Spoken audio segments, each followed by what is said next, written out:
اے میرے بندو جو ایمان لائے ہو، اپنے پروردگار سے ڈرو۔ جن لوگوں نے اس دنیا میں نیکی کی ان کے لیے بھلائی ہے، اور اللہ کی زمین کشادہ ہے۔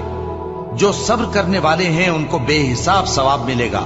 کہہ دو کہ مجھ سے ارشاد ہوا ہے کہ اللہ کی عبادت کو خالص کر کے اس کی بندگی کروں، اور یہ بھی ارشاد ہوا ہے کہ سب سے پہلے میں فرما بردار بن جاؤں۔ کہہ دو کہ اگر میں اپنے پروردگار کا حکم نہ مانوں تو مجھے بڑے دن کے عذاب سے ڈر لگتا ہے۔